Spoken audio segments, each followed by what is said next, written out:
Yeah, so we're starting off this tutorial using the Maybelline Fit Me Concealer as an eyeshadow base. And I'm just going to blend that in using the Flower Beauty Blending Sponge. I love this sponge. You need it in your life if you don't have it yet. Definitely do need it. But, of course, we also do need an eyeshadow primer. So don't forget, every single tutorial or makeup, use eyeshadow primer. So I'm going to set that primer in using the Maybelline Fit Me Matte and Poreless powder. I also do want to quickly apologize for my voice. I am extremely sick at the moment, but I wanted to put this video up for you guys, so that is why my voice sounds like that. Ta-da! So today I'm going to be using the Juviahs Place Magic Palette, and first off I'm going to be starting off with the shade Cassie, which is a very beautiful kind of highlight cream matte shade. It does have a little bit of shimmer. It's not completely matte, but it's also not an intense highlight where you would notice it. So that's why I'm using it basically just all over the lid, focusing more on the bottom of the eyebrow.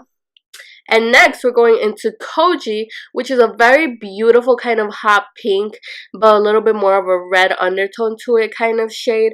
And I'm just applying that into the crease. I'm not blowing it out too much right now, considering I just want to see where the look takes me to first.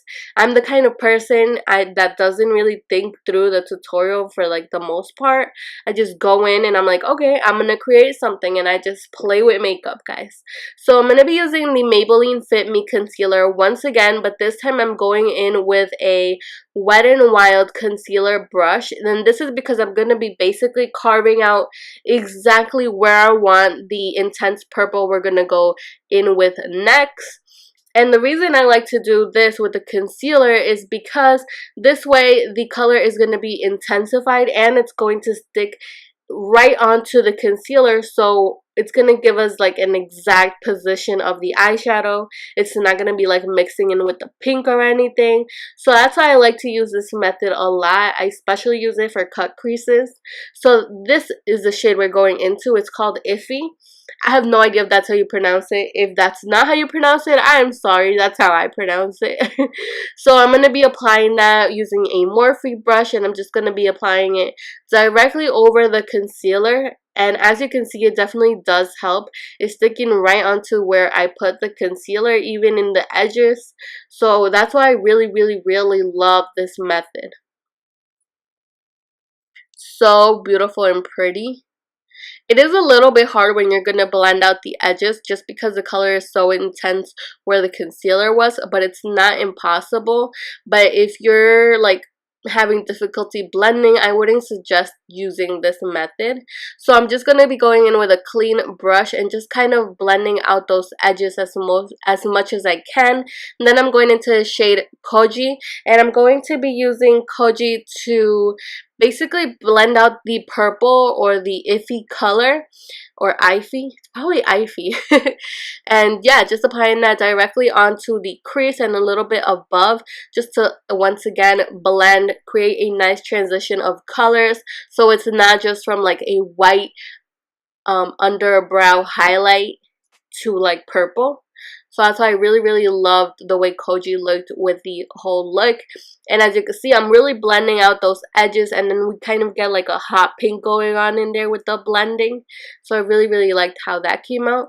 So now I'm going back into Cassie, and I'm just going to be highlighting right under the brow bone again. Just blend everything together. Then after you blend a lot, you tend to lose some pigment. So I'm just going back in with that deep purple Ivy, and I'm applying it right on top. Next, I'm going into the NYX Glitter Primer, which is a must. You cannot do this gold eyeliner without it. Using the NYX Glitter Primer, or even the Too Faced one, Glitter Glue, it just creates a nice base to where you want to put your eyeliner, especially in this case because I want to use an eyeshadow as an eyeliner. In order for it to not blend into the purple eyeshadow, and in order for it to be intensified, using a glitter glue or glitter primer is essential for the eyeliner look to come out perfectly using eyeshadow. So I'm going to be using Nubia, and look at that. Just look at that beautifulness right there. This is an e.l.f. eyeliner brush. Oh my god, does this eyeliner not look popping? I swear guys, you cannot achieve the same intensity and the sharpness if you don't use a glitter primer under it. I could guarantee that to you guys. You can probably achieve it, but it's not going to be as easy as this is.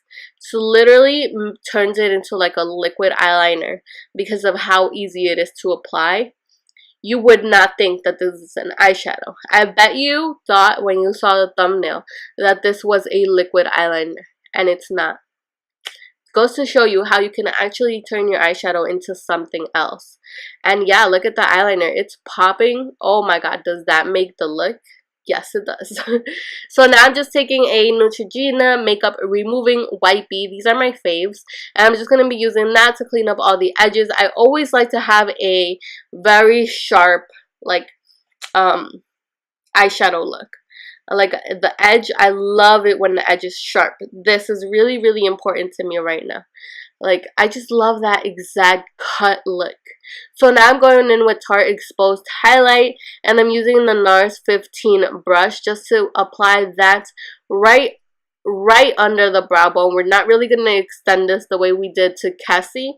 We're literally just applying that right under the brow bone, and it just gives that pop of color that I love in an eyeshadow look. So now I'm going back into Koji, but now we're really going to concentrate that right under the lower lash line. Yes, right under the lower lash line, we're going to concentrate that color. And because it's not as blended, can you tell the color difference that it look like, how different it looks on the crease versus under the lower lash line? Like, it's the exact same color, but it looks so different just because on the crease it's mixed in with that purple, kind of creates like a light pink, and under the lower lash line it looks more like a more red toned pink. So now I'm just going back in with that same brush. I'm going into Nubia once again, and I'm just applying that to the inner corner of the eyes. I feel like these colors just complemented each other so well. They look so beautiful. You wouldn't think just by looking at the palette, let me combine gold, purple, and like a red tone pink. You wouldn't. But it works, and it just looks beautiful. So I just used Urban Decay's Naked Cowboy eyeliner just to apply some glitter.